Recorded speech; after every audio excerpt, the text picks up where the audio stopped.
Il y a une chose que je veux que tu comprennes ce soir. Vous savez, la Bible dit, la question que j'aimerais te poser, c'est à quel règne messianique t'attends-tu? Pose la question à ton frère. Pose la question à ta soeur.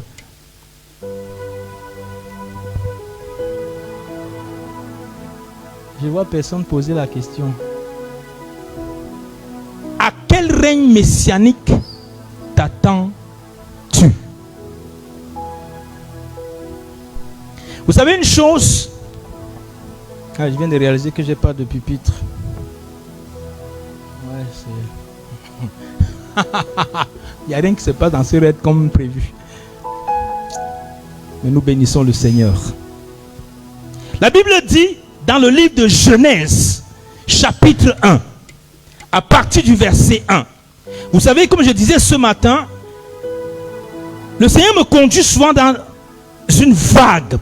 Ça peut mettre des mois, ça peut mettre même un an. Je serai toujours dans une thématique. Et depuis un certain temps, le Seigneur me conduit dans cette thématique-là. Par rapport à la repentance, par rapport au règne messianique. Et pour ceux qui ne me connaissent pas, je m'appelle Séverin Demanou. J'ai la chance d'être marié. J'ai la grâce d'être marié. Et Dieu nous a accordé une merveilleuse petite fille qui est un rayon de soleil. Pour ceux qui la connaissent. Qui connaît ma fille dans la salle? Posez la question à ceux qui la connaissent. Et le Seigneur me permet de prêcher sa parole. Ça fait longtemps. J'ai été ordonné, ça fait 20 ans. J'ai connu le Seigneur quand j'étais encore... J'étais vraiment un adolescent. On a parcouru des villages, des villes, pour implanter les églises, pour prêcher la bonne nouvelle, pour confronter le royaume des ténèbres, pour bousculer le royaume des ténèbres. On a eu quelques répercussions. Parce que à la guerre comme à... Je me rappelle un endroit où on était parti.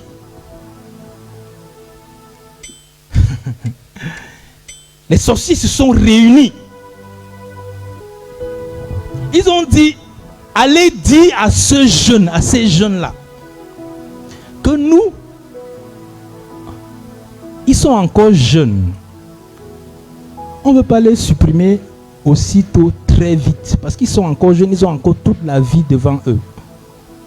Donc allez leur dire que comme ils sont venus, qu'ils réunissent toutes leurs affaires, tout ce qu'ils ont, et qu'ils replient bagages, et qu'ils repartent.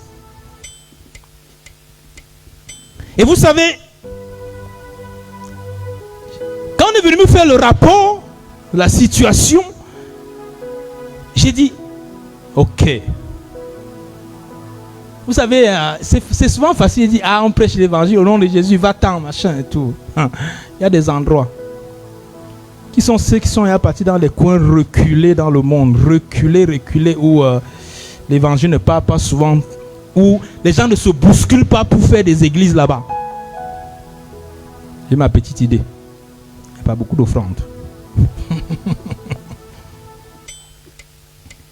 Et j'ai dit à ce monsieur, j'ai dit, allez leur dire une chose. Si ce sont eux qui sont dans le ciel, assis sur le trône, nous on va partir. Mais si c'est Dieu, si c'est Jésus, si c'est Yeshua, si c'est celui-là que je crois, en qui j'ai cru, qui est sur le trône, alors on va tenir notre programme. Ok. On a pris note. Et quand c'est comme ça, Ah là là, Rababo Sekende Brahmana. Parce que vous savez qu'en face, vous entendez les témoignages aussi. Comme j'ai dit ce matin, parfois vous partez dans certains endroits, on vous dit, si c'est les miracles que vous voulez voir, ils suspendent une personne à 1 mètre du sol, devant vous comme ça. C'est le miracle que vous voulez voir, voilà le miracle. Et quand j'ai commencé à annoncer la parole de Dieu, commencé à prêcher, annoncer la parole de Dieu, et quand on a commencé à prier pour les malades,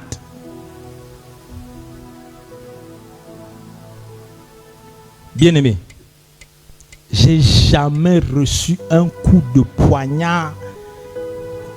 C'est-à-dire, j'ai jamais reçu une douleur. Un peu comme si quelqu'un m'enfonçait un couteau là, comme ça là. Et ce qui est marrant, c'est que pendant que j'étais en train de prier pour les malades, au nom de Jésus-Christ, toi malade, quelle que soit la maladie, mal de tête disparaît, cancer disparaît, telle chose disparaît. Pendant ce temps, j'étais en train de tenir comme ça. J'ai dit, au nom de Jésus. Les gens disent Amen. Alors, moi, je n'étais plus en train de les gérer. J'étais en train de gérer ma douleur. Parce que et je suis rentré un peu en marche arrière. J'ai dit au gars, parce qu'il y avait toujours une personne de l'intercession à côté. J'ai dit, va dire aux gars qui prient là, qui n'ont qu'à prier. Parce que les gars là, ils sont rentrés dans leur truc là. Et puis la personne me souffle et dit, le responsable de l'intercession, il est couché. Il a mal ici, là, à un niveau. J'ai dit, pas. Et là, c'est là que, quand c'est comme ça, une sainte colère est montée dans mon cœur. J'ai commencé à déclarer, à parler, à déclarer, à prier, à déclarer. Après un temps, la douleur a disparu. Et ils nous ont dit que dans cet endroit, on va voir comment vous allez établir une église. Le dimanche, quand vous allez commencer la réunion, vous allez voir, tous vont repartir dans leurs églises.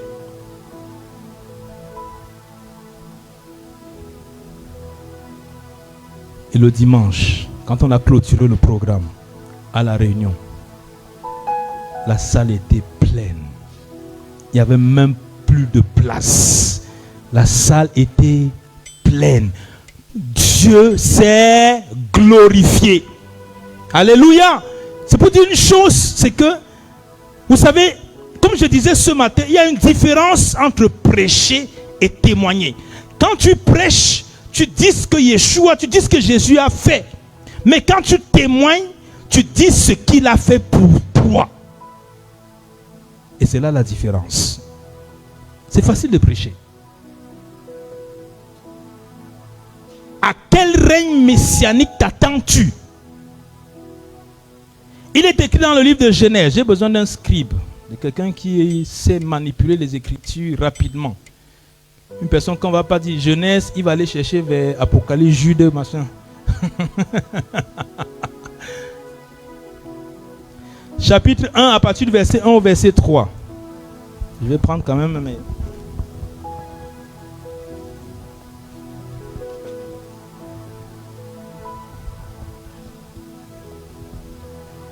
Voilà, voici mon pupitre.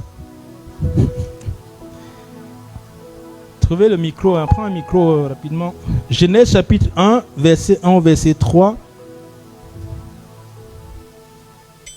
Quelqu'un va lire Genèse chapitre 3, verset 1 au verset 7.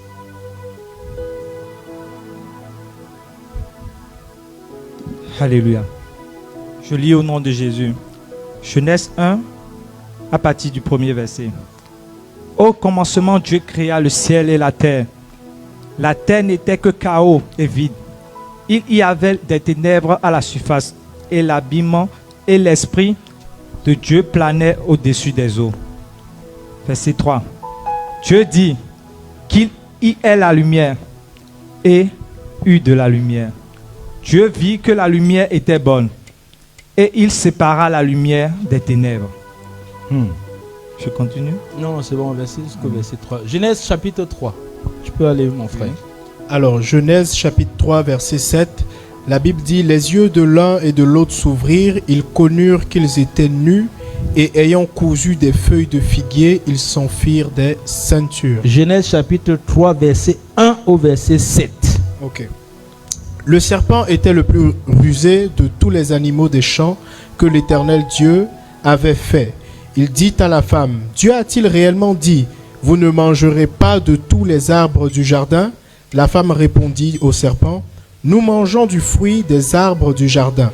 Mais quant au fruit de l'arbre qui est au milieu du jardin, Dieu a dit, vous n'en mangerez point et vous n'y toucherez point, de peur que vous ne mouriez. Alors le serpent dit à la femme, vous ne mourrez point, mais Dieu sait que le jour où vous en mangerez, vos yeux s'ouvriront et vous serez comme des dieux, connaissant le bien et le mal. La femme vit que l'arbre était bon à manger et agréable à la vue, et qu'il était précieux pour ouvrir l'intelligence. Elle prit de son fruit et en mangea. Elle en donna aussi à son mari qui était auprès d'elle, et il en mangea. Verset 7.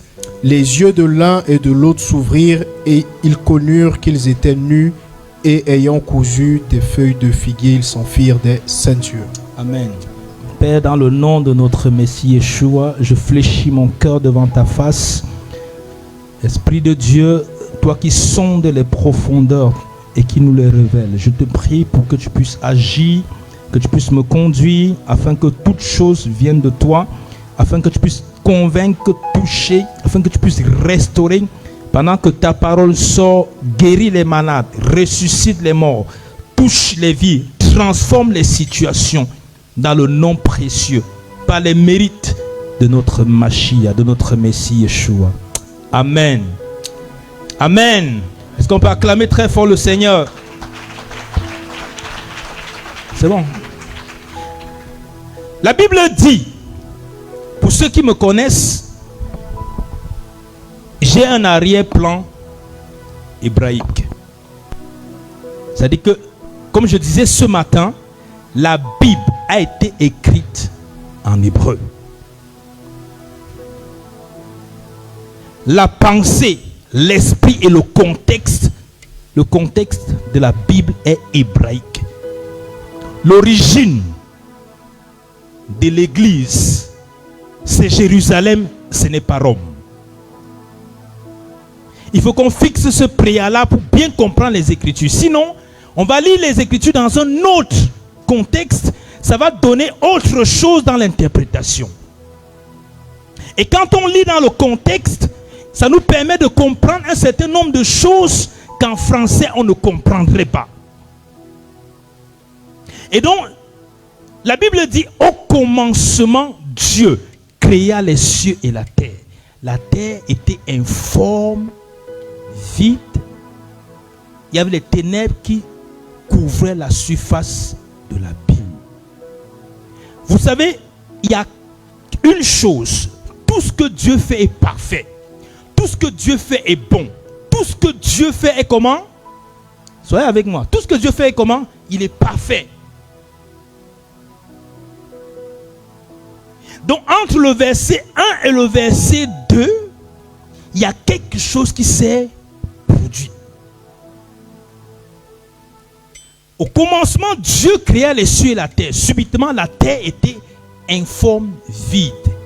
Il y avait des ténèbres à la surface de l'abîme. Donc, quand Dieu a fait son monde, il y a, après la chute qui s'est passée, le diable qui a créé la rébellion au ciel et qui est venu bouleverser, créer un cataclysme sur la terre. Et la Bible nous dit que la terre, en hébreu, les 4 expressions, je vais le lire en hébreu. Bereshit, Barach, Elohim, et Hashamayim, Ve'aretz. Au commencement, Dieu créa les cieux et la terre. La terre était informe. La terre était Tohu, Bohu, Rocher, Théom. Les 4 dimensions des ténèbres qui sont sur la terre. Les 4 dimensions que le diable a amenées sur la terre. La terre était informe, vide, ténèbres et abîme. Les 4 ténèbres, les 4 dimensions sataniques qui sont sur la terre. Pendant ce temps, Et dans la pensée hébraïque, on nous dit que même déjà avant à la création, il y avait déjà ces 4 grands royaumes qui allaient gouverner toute l'histoire de la vie, toute l'histoire de la Bible. Le chaos, Tohu, le vide, Bohu, les ténèbres, Rocher, l'abîme, Théum, les 4 dimensions des ténèbres qui vont régner sur la terre, qui équivaut aux 4 bêtes que Daniel voit dans sa vision, qui vont correspondre aux 4 royaumes qui vont s'élever contre la lumière qui va venir par la suite. Parce que par la suite, la Bible dit que la lumière soit. En fait, Dieu va déclarer la lumière pour que la lumière vienne mettre fin au processus diabolique qui était sur la terre.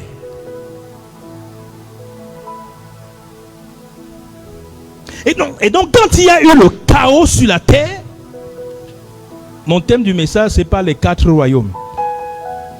Dernièrement, j'ai fait un enseignement, que ce soit en ligne, que ce soit dans une assemblée, par rapport à ces 4 dimensions. Les 4 dimensions des ténèbres, qui correspondent aux 4 royaumes que Daniel a vus, qui correspondent aux 4 bêtes, qui correspondent aux 4 grands systèmes qui vont s'opposer jusqu'à la fin des temps à la lumière de Dieu. Parce que qui est la lumière? C'est Dieu. La lumière n'a pas été créée. Dans vos versions, c'est mal traduit. Quand Dieu dit que la lumière soit, la lumière fut. Cette lumière-là n'est pas la lumière de la création. Puisque Dieu crée le 4e jour, le soleil, la lune et tout ce qui va gouverner la terre. Donc cette lumière qu'il s'agit ici, la Bible dit que la lumière, dans la version, c'est quoi? Que la lumière paraisse. Parce que la lumière, elle était déjà là. Parce que cette lumière, c'est Dieu lui-même, c'est le Messie lui-même qui va se révéler à Jean chapitre 1. Et donc, 4 dimensions des ténèbres qui vont se lever chaque fois contre la révélation de Dieu. Qui vont se lever chaque fois pour empêcher le royaume de Dieu. Ces 4 bêtes qui vont empêcher, ces 4 royaumes qui vont empêcher le 5e royaume qui vient sans le secours d'une main. Les royaumes dont Daniel parle. Et qu'est-ce qui va se passer? Quand Dieu va créer la terre et le ciel, ces 4 dimensions vont s'opposer à la lumière de Dieu. Donc vous voyez que déjà dans le livre de la Genèse, si vous le décortiquez en hébreu, vous voyez déjà tout le plan de Dieu. Parce qu'on nous dit souvent que si vous voulez connaître quel est le livre le plus important de la Bible, malgré que tous les livres soient importants, consultez le premier livre de la Bible. Si vous voulez savoir quel est le chapitre le plus important de la Bible, consultez le premier chapitre du premier livre. Si vous voulez savoir le verset qui est le plus important dans la Bible, consultez le premier verset du premier chapitre du premier livre de la Bible. Et c'est Genèse chapitre 1. Donc à partir de là, quand vous le lisez même en hébreu, vous avez tout le processus de la rédemption qui est même déjà mentionné. Parce que Dieu prévoit toujours la solution avant que le problème soit posé. Puisque, comment est appelé Yeshua? Comment est appelé Jésus? L'agneau qui a été crucifié avant la fondation du monde. Comment avant la fondation du monde? L'homme n'a même pas encore péché. Mais l'agneau a déjà été crucifié. Dieu prévoit la solution avant même que le problème soit posé.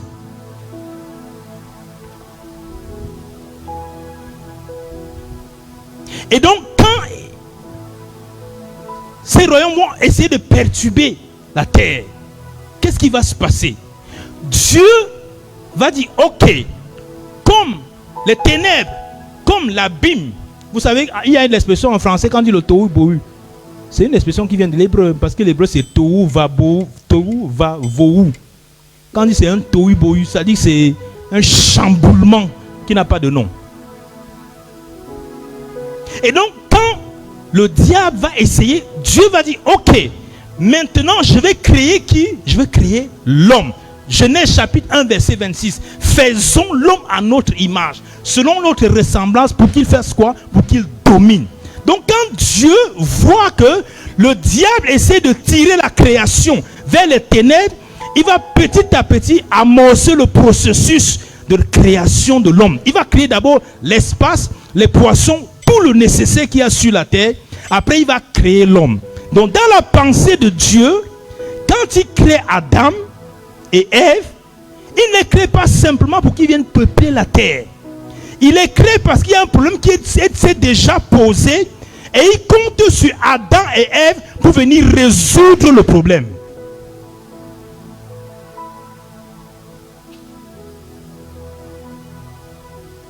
C'est pour cela, c'est cette raison que je dis que Adam, j'ai souvent l'habitude de dire, Adam, il avait une mission messianique.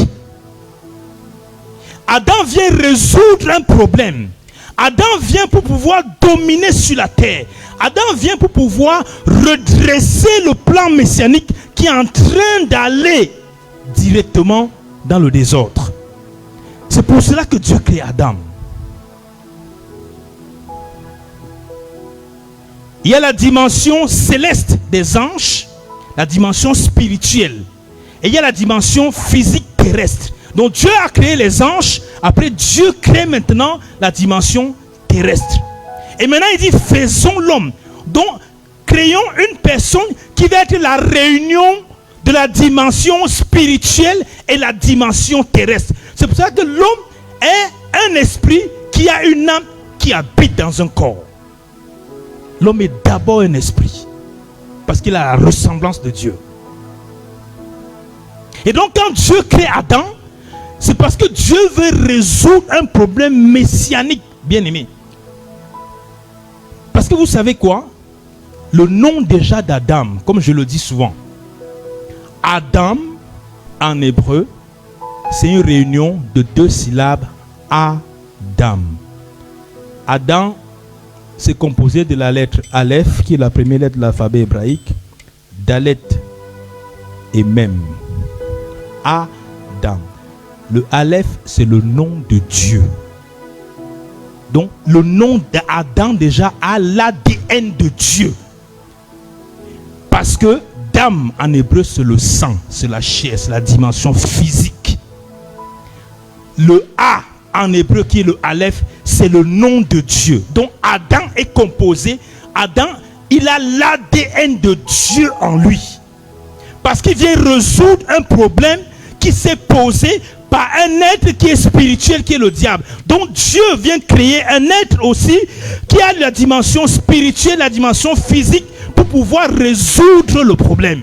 Donc quand Adam échoue, il échoue à une mission très importante. Parce que quand on lit en français, on se dit, mais comment se fait-il que Dieu soit aussi sévère juste pour avoir mangé un fruit?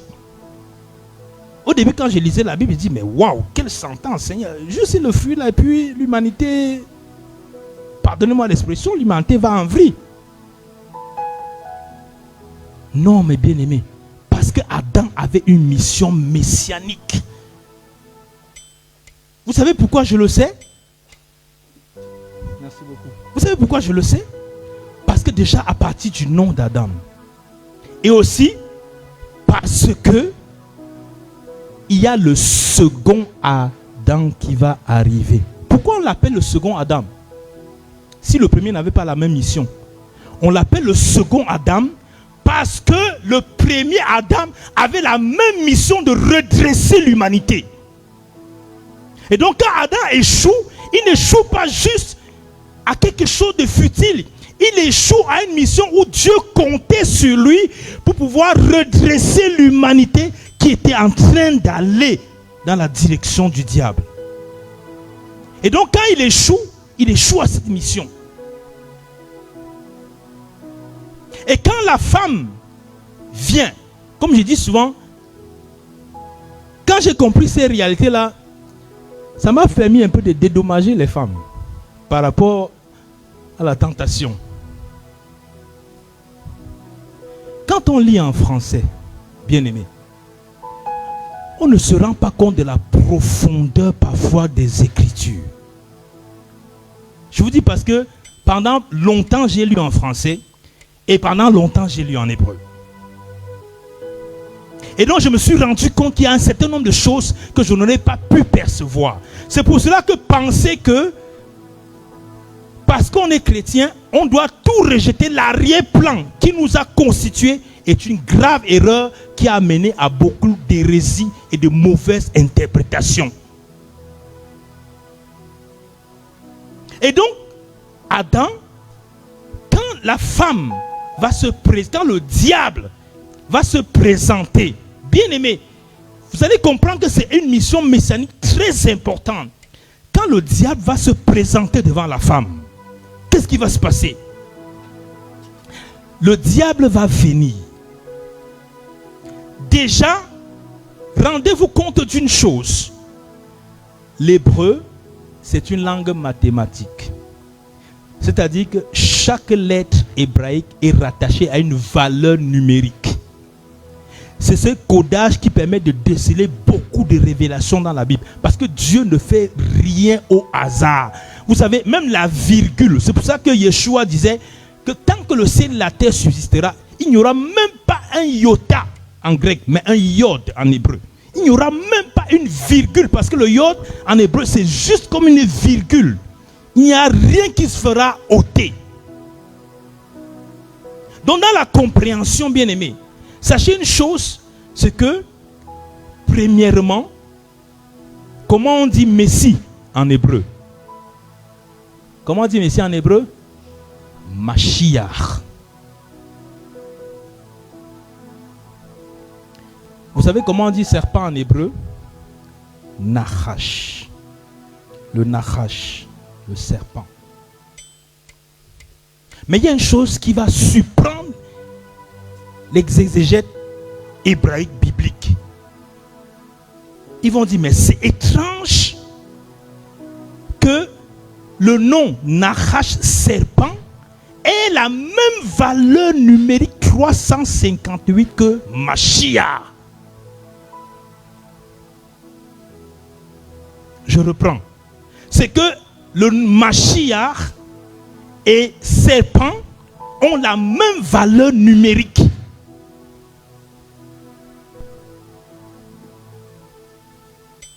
Ça déjà, c'est quelque chose qui va troubler. Deuxièmement, quand le diable, donc quand le Nachash, le serpent vient se présenter à la femme, quand on lit la Bible, on a l'impression, si je fais le récit de cette journée, je peux la tenir en une phrase. Alors que c'est 24 heures qui se sont écoulées. Quand vous lisez la Bible, ayez ça en esprit. Quand vous voyez au commencement, Dieu créa les cieux et la terre. Après, la terre était informe et vide. Mais bien aimé, il peut s'être écoulé des milliers, des milliards d'années. Mais le commentateur, du moins Moïse, quand il reçoit qu'il écrit, il écrit directement de cette façon. Mais il peut s'être écoulé. Donc quand le diable vient tenter la femme, ce n'est pas une entreprise d'un seul jour. C'est tout un processus. En fait, le diable, qu'est-ce qu'il va faire? Il va présenter à la femme un autre programme messianique. Pourquoi déjà? Parce que il sait le Messie qui était déjà dans le jardin d'Éden, qui était l'arbre de vie, avait une valeur 358 comme le serpent. Parce que l'une des appellations, l'une des images du Messie, c'est le serpent. Peut-être ça va vous étonner. Peut-être vous allez dire, mais qu'est-ce qu'il raconte? Jean chapitre 3. De même que Moïse, dans le désert, a élevé le serpent, de même le Fils de l'homme sera. Si j'étais là, j'allais dire au Messie que, mais prends quand même une autre image, non? Toi, tu prends le serpent. Il y a déjà un serpent ancien. Toi, tu vas encore nous embrouiller en disant que quand tu sais l'image du serpent.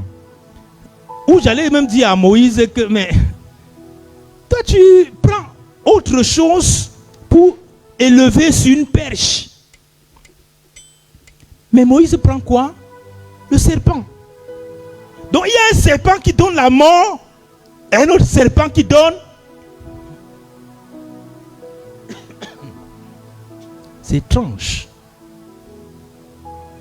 Vous voyez que tu peux voir dans un songe. Tu vois dans un songe le serpent.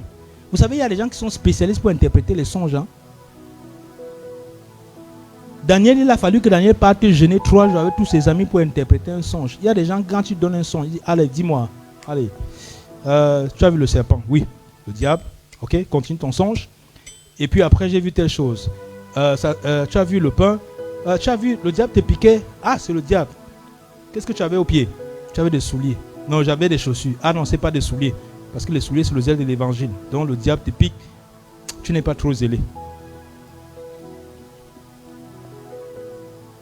Interprétation. Mais quand vous lisez les songes de la Bible et quand vous lisez les interprétations, parfois vous vous étonnez, vous dites, mais pardon, dites-moi un peu le rapport entre le songe là et l'interprétation. Parce que le songe c'est un don, l'interprétation l'est aussi.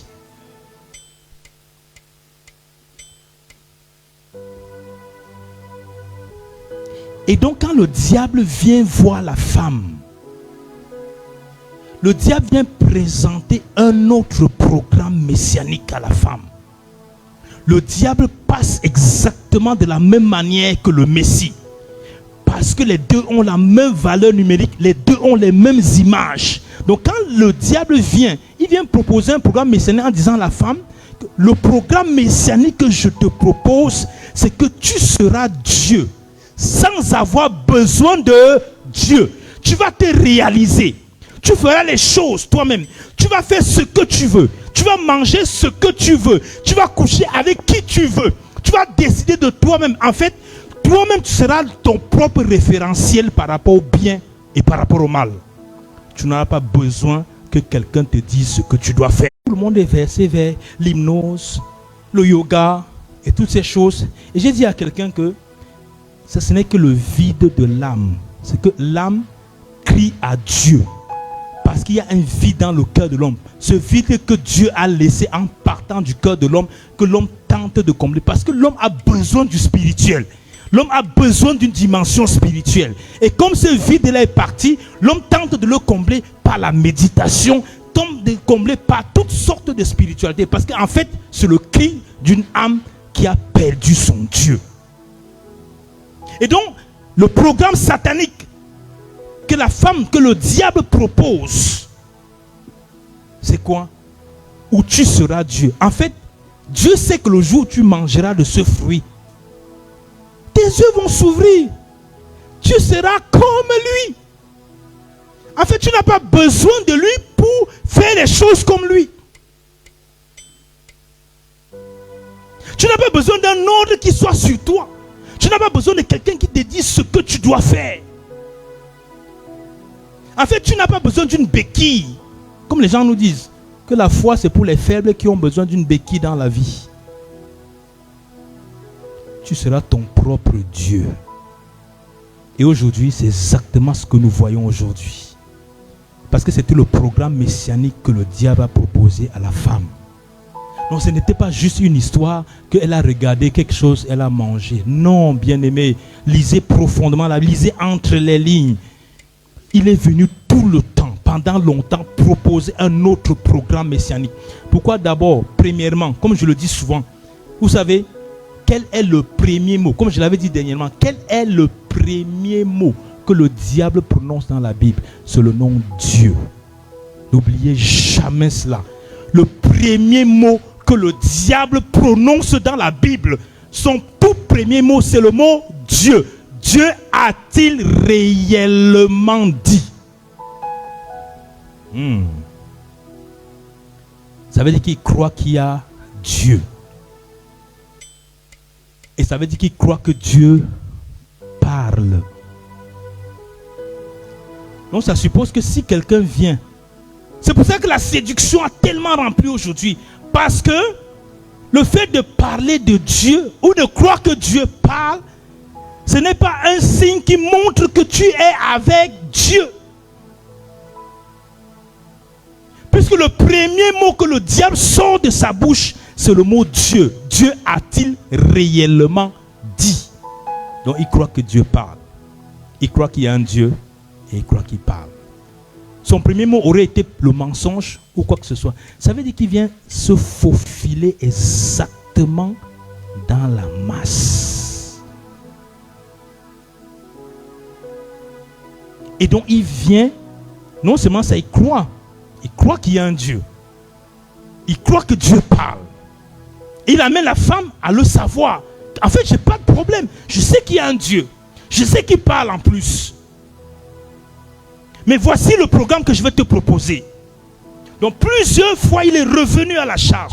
La Bible nous relate seulement ça comme une histoire. Mais plusieurs fois, il est revenu à la charge. Il a proposé son programme à la femme et à l'homme. Donc dès qu'ils ont adhéré, l'humanité a pris une autre tournure.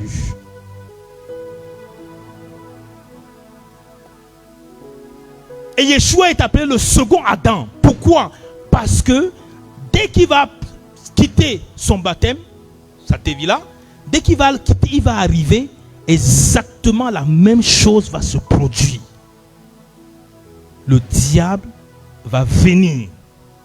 Donc dès qu'il apparaît comme ça, exactement comme l'homme et la femme dans le jardin, le diable vient. Le diable vient lui proposer un autre programme messianique. Il dit, oui, en fait, tu viens sur la terre. Mais si tu es fils de Dieu, ordonne que ces pierres deviennent des pains. Donc il vient exactement de la même manière. Premièrement, qu'est-ce qu'il fait? La première chose que le diable va toujours tenter à déstabiliser en un homme, c'est son identité. Si tu es fils de Dieu, si tu es, il s'agit de son identité. Aujourd'hui, tu dis à quelqu'un, bonjour monsieur. Comment vous savez que je suis un monsieur?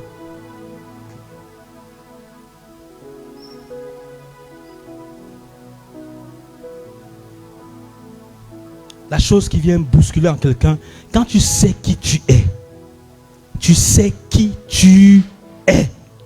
Donc il est venu d'abord essayer de bousculer cela en lui. Et deuxièmement, la deuxième chose, il est venu essayer avec Yeshua pour qu'il utilise la puissance de Dieu à des fins personnelles. Utiliser la puissance de Dieu pour prouver qui il est. Exactement la tentation dans laquelle beaucoup d'entre nous tombent. En tant que serviteurs de Dieu, en tant qu'enfants de Dieu, la tentation d'utiliser la puissance de Dieu pour se valoriser, pour montrer qui on est. Utiliser la puissance de Dieu. Si tu es fils de Dieu, ordonne que ces pierres deviennent des pains. Utiliser la puissance de Dieu à des fins personnelles. En fait, s'il le faisait, est-ce qu'il pouvait encore dire que je ne fais rien de moi-même? Tout ce que je fais, le diable allait venir, il a dit, attends, répète encore, répète. Non, il a dit, je ne fais rien de moi-même. Tout ce que je fais, je le vois au Père. Donc je ne fais rien de moi. Donc tout ce que je fais, c'est que c'est le Père qui me dit de le faire. Le diable a dit, ah bon? Et quand tu as multiplié, quand tu as transformé les pierres là en pain, c'est le Père qui te l'avait dit, ou tu l'as fait pour me montrer qui tu es. Utiliser la puissance de Dieu à des fins personnelles. Utiliser le don de Dieu à des fins personnelles. Pour se valoriser. Ah là-bas, j'ai prié pour les gens maintenant. Je vais maintenant faire tomber les gens pour que les gens voient que je suis puissamment oint de Dieu. Utiliser la puissance de Dieu à des fins personnelles. Parce que s'il ratait cette mission, l'humanité allait prendre alors définitivement un tournant vers les ténèbres, le chaos, l'abîme. Parce que l'abîme, théom en hébreu, c'est un endroit qui n'y a pas de fin. L'abîme, est-ce qu'il y a de fin? On ne voit pas le fond. C'est ça, l'abîme. Utiliser la puissance de Dieu à des fins personnelles. Donc quand il était face, ce n'était pas seulement une affaire de multiplier le pain.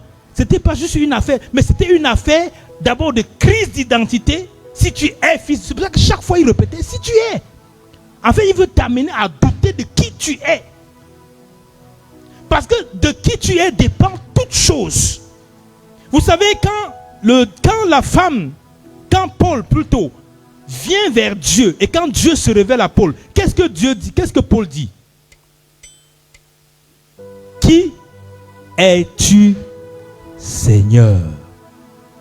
Et ensuite il dit, que veux-tu que je fasse? Parce que ce que je fais découle de la révélation de qui es-tu, Seigneur. Tu ne peux pas faire quelque chose pour quelqu'un que tu ne connais pas. Qui es-tu, Seigneur, et que veux-tu que je fasse? Parce que tu ne peux pas faire. Si tu vas faire, tu as la tentation de faire les choses d'une autre façon que de la façon qu'il te dit de le faire. Qui es-tu, Seigneur? Parce que ton service dépend de la révélation de qui est Dieu.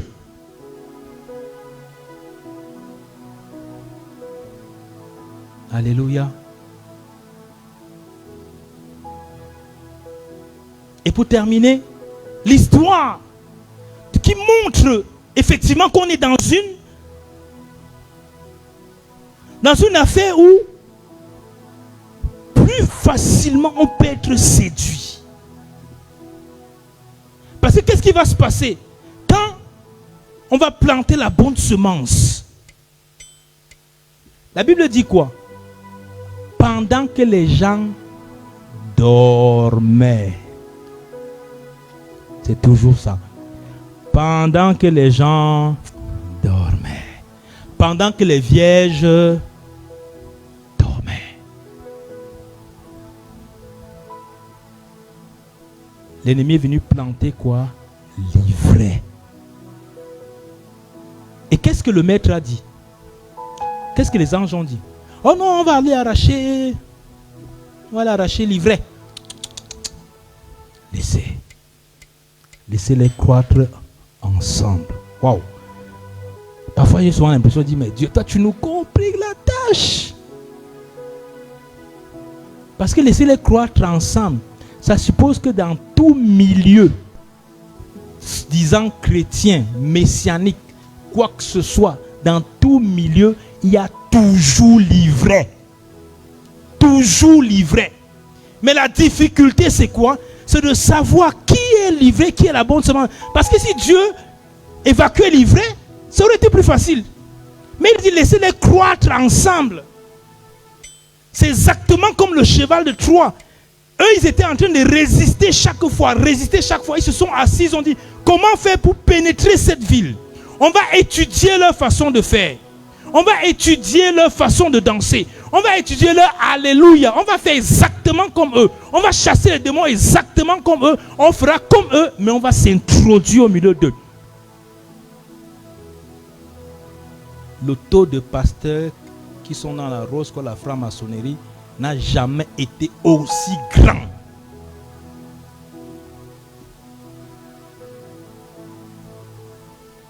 Le taux des faux pasteurs, des faux prophètes, des faux docteurs n'a jamais aussi explosé. Et des gens qui mangent des herbes, et des gens qui marchent sur les autres. C'est-à-dire, il y a toutes sortes de trucs. C'est un spectacle affolant. Parce que ça devient difficile à discerner. Il y a un qui m'a dit, mais tu vois, Dieu l'utilise, non? Il dit, attention, comme je disais ce matin, il n'a jamais dit que vous les reconnaîtrez à travers leurs miracles. Jamais. Ne soyez jamais séduits à travers leurs fruits. À travers leurs fruits. Vous les reconnaîtrez à travers leurs fruits. Comme je disais ce matin, il y a une chose. Le diable peut ressusciter un mort. Le diable peut relever un paralytique. Le diable peut ouvrir les yeux d'un aveugle. Mais ce que le diable ne peut jamais faire, c'est de prendre un pécheur et de le transformer. De prendre un menteur et d'en faire quelqu'un qui dit la vérité. De prendre un pécheur et le changer. Ça, il ne peut jamais le faire. Mais le reste, il le fait. L'argent, il y a des hommes prospères dans l'église, hein. Mais prospère par le diable, pas par Dieu. Puisque le Messie, qu'est-ce qu'il a dit? Qu'est-ce que le diable a dit au Messie? Tu vois tout ça là. Ça m'appartient. Mais la seule chose que je veux, prosterne-toi et adore-moi. Il y a ceux qui ont traversé cette limite. Le Messie n'a pas traversé cette limite, mais d'autres l'ont traversé.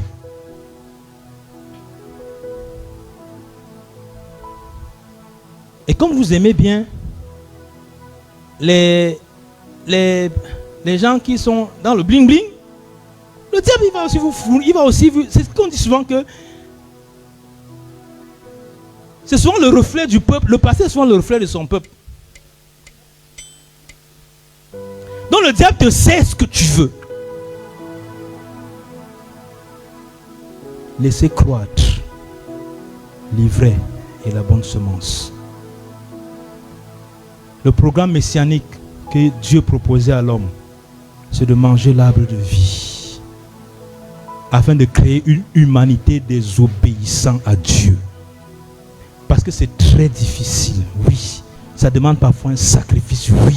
Ça demande parfois de traiter durement ton corps, de traiter durement ta chair. Oui, ça demande du sacrifice. Oui, ça demande du temps pour se lever, pour prier la nuit, veiller et prier. Ça demande du sacrifice. Vous savez, la nourriture, le sommeil risque de t'amener en enfer. Je vous dis. Pourquoi? Parce que le corps aime dormir. Si tu passes tout ton temps à dormir sans prier, pourquoi je dis ça? J'extrapole expressement quand je dis ça. Parce que si tu ne pries pas, Yeshua, Jésus dit, veillez et priez. Donc si toi tu ne veilles pas et tu ne pries pas, mais tu vas tomber en tentation et la conséquence va suivre. Qui n'aime pas dormir? Surtout en hiver comme ça là. L'île là c'est doudé.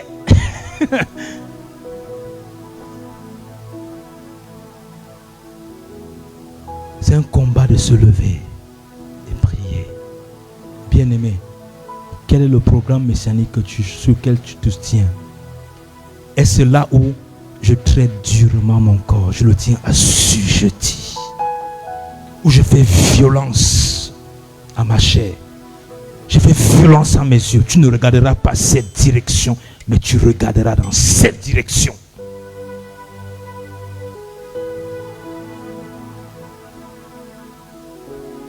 Est-ce que tu peux baisser ta tête?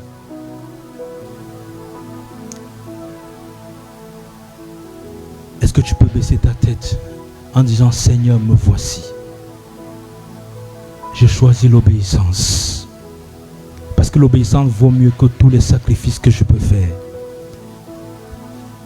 C'est pour cela que Adam aurait dû faire naître une génération des obéissants à Dieu. Parce que c'est ça qui est plus difficile, c'est obéir. C'est plus facile de désobéir. C'est plus facile de déconstruire que de bâtir. C'est plus facile de détruire que de bâtir. Vous pouvez bâtir en 3 ans une maison et en un jour on vient le mettre par terre. Parce que c'est plus facile, difficile de construire et plus facile de détruire.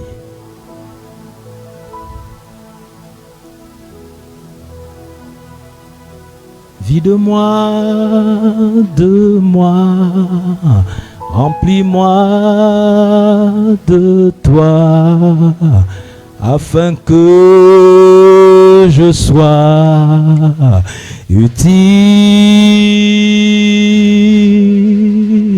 Vide-moi de moi, remplis-moi de toi. Fais de moi ton instrument. Est-ce que tu peux te lever et lever tes mains? Dis au Seigneur, vide-moi de moi, remplis-moi de toi, afin que je sois utile. De moi, remplis-moi de toi, fais de moi ton instrument. Vide-moi de moi. Vide-moi de moi. Remplis-moi de toi. Afin que je sois utile. Vide-moi, vide-moi de moi, remplis-moi de toi, fais de moi ton instrument. Vide-moi de moi, élève ta voix, crie à Dieu. Vide-moi de moi, remplis-moi de toi, afin que je sois utile.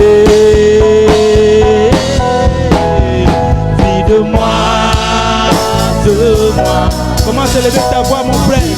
Crie à Dieu. Nous sommes dans une génération où le mal est en train de prendre le contrôle. Crie à Dieu. Vide-moi de moi, Seigneur. Agis dans mon cœur. Dépouille-moi, sonde-moi, oh Dieu, comme David dit. Sonde-moi, oh Dieu. Vois si je suis sur mauvaise voie. Enlève-moi de ce voie et conduis-moi dans le chemin de vie. Alléluia. Merci, Saint-Esprit de Dieu. Oh bien-aimé, j'aimerais que si tu veux crier à Dieu, tu sens que tu as besoin de Dieu, d'une intervention de Dieu. Ça peut être une maladie, ça peut être une situation. Tu veux que Dieu intervienne. Tu dis, vide-moi de moi. J'aimerais que tu quittes ta place et que tu avances. Et que tu cries à Dieu, au Créateur des cieux et de la terre, au Maître souverain, à celui qui peut changer ta décision, qui peut changer les choses. En une seconde, il peut changer la situation. En une seconde, il peut te délivrer. En une seconde, il peut restaurer cette situation. Si tu as besoin de cela, quitte ta place et avance ici devant. Nous allons prier ensemble pour toi. Nous allons crier à Dieu. Oh Saint-Esprit de Dieu, agis maintenant.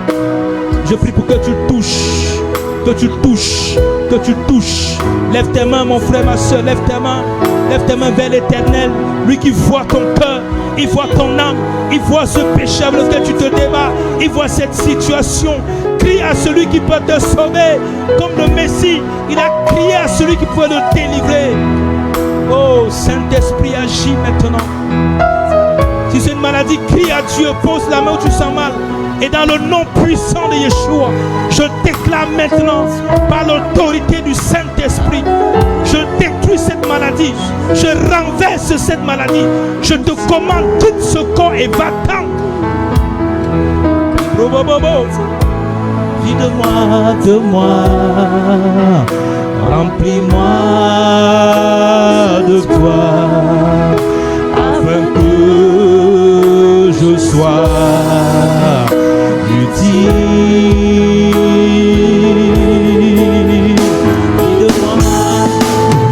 Mon frère, crie à Dieu, ouvre ta bouche, parle à Dieu, que ce soit une décision dans ton cœur, que le Saint-Esprit te touche, que la situation soit transformée, que cette maladie disparaisse, que la puissance de Dieu te localise où tu es. Peut-être tu nous regardes en ligne, je déclare dans le nom de Yeshua, toi qui as mal au cœur, je chasse ce mal, je détruis ce mal maintenant, au nom puissant de Yeshua, au nom puissant de Yeshua. Toi qui as mal au rein, toi, maladie des reins, je te chasse maintenant, je te détruis, je te commande, quitte et va-t'en. Oh Saint-Esprit de Dieu, touche, libère maintenant, Seigneur. Oh Alléluia. Oh toi qui as mal, toi qui as douleur à la poitrine au niveau des seins, je commande à ce mal, quitte et va-t'en, va-t'en maintenant dans le nom de Yeshua, par la puissance du Saint-Esprit. Toi qui as mal au dos, je commande à ce mal de partir. Toi qui as fait les analyses et qu'on a dit que tu as mal, tu as une douleur chronique au niveau de ton dos, je commande à ce mal de partir maintenant dans le nom de Yeshua. Oh, que le Saint-Esprit te visite, mon frère. Si c'est un péché, si c'est une situation, crie à Dieu. Tu t'es avancé vers Dieu, vers le Dieu d'Israël, le Tout-Puissant. Oh, Saint-Esprit, visite ton peuple. Visite ton peuple ce soir. Oh, Saint-Esprit, agis. Que ceux qui sont malades soient guéris. Que les situations soient débloquées maintenant. Que ces situations financières soient débloquées maintenant dans le nom de Yeshua. Alléluia. Je vois une personne qui est comme dans un trou. Tu essaies de sortir de ce trou. Maintenant, la puissance de Dieu, la main de l'Éternel vient te prendre et te sortir de ce trou maintenant. Tu sors de ce trou.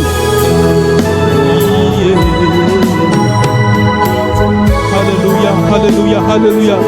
Je vois comme un voile que ta famille, que le diable a mis au-dessus de ton visage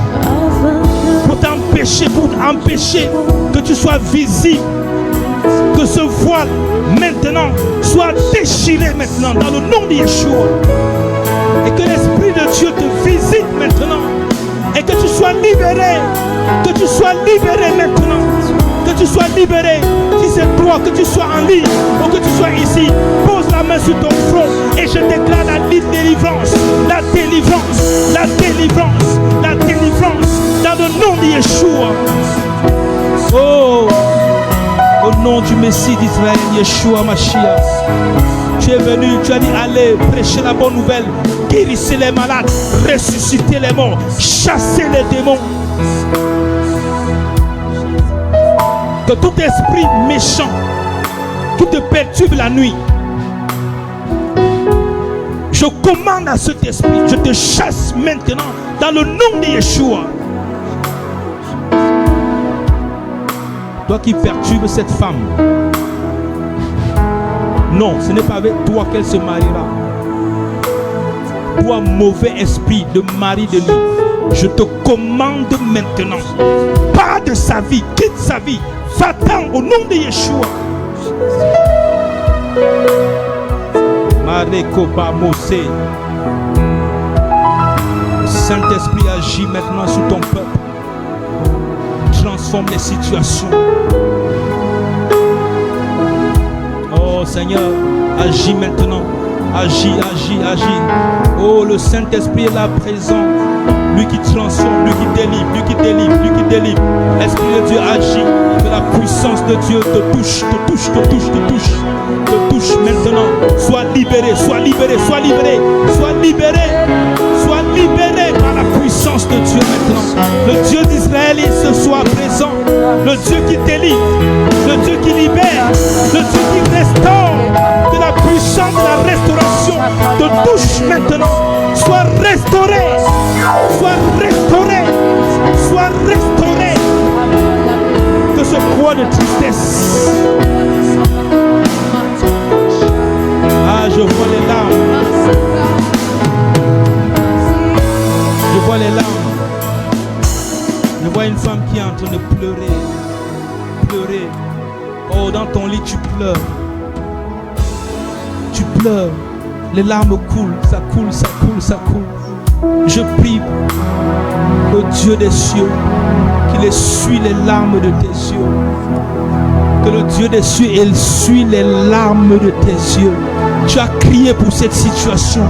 Je viens te dire ce soir que l'Éternel entend ta prière.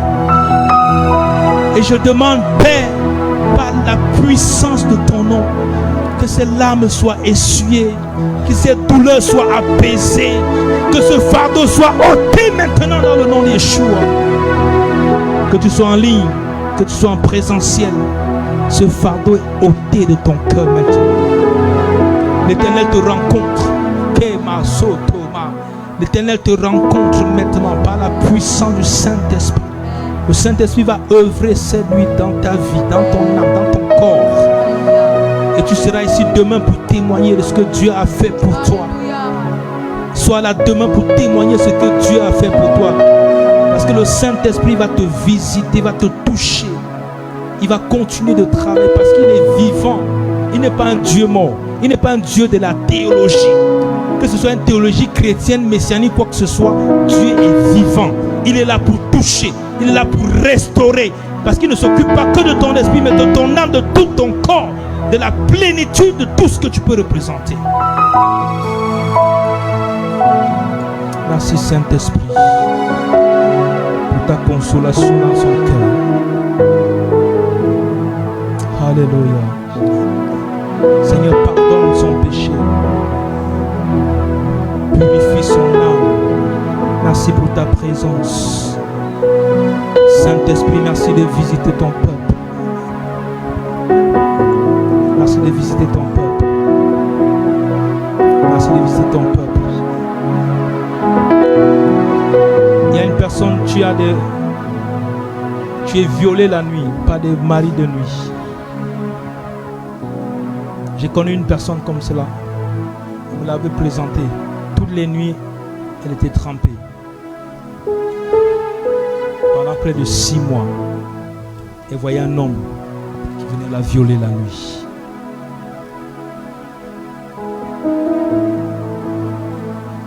Mais quand elle a connu l'homme de Nazareth, alléluia, quand elle a connu l'homme de Nazareth, on est venu, on a prié, j'ai prié, on a prié ensemble. Et l'homme de Nazareth, Yeshua, le Messie d'Israël, celui qui est vivant, l'a touché, il l'a transformé, a changé son histoire. Que cet esprit maintenant soit chassé, soit expulsé de ta vie dans le nom de Yeshua maintenant.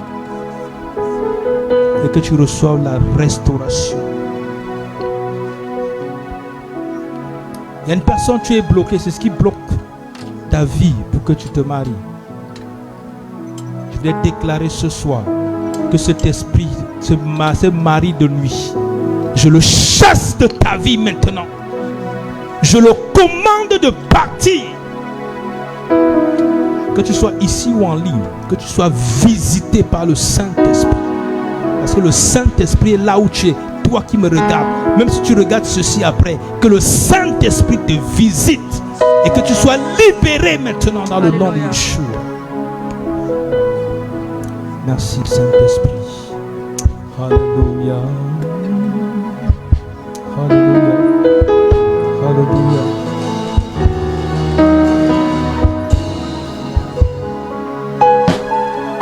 Vis de moi,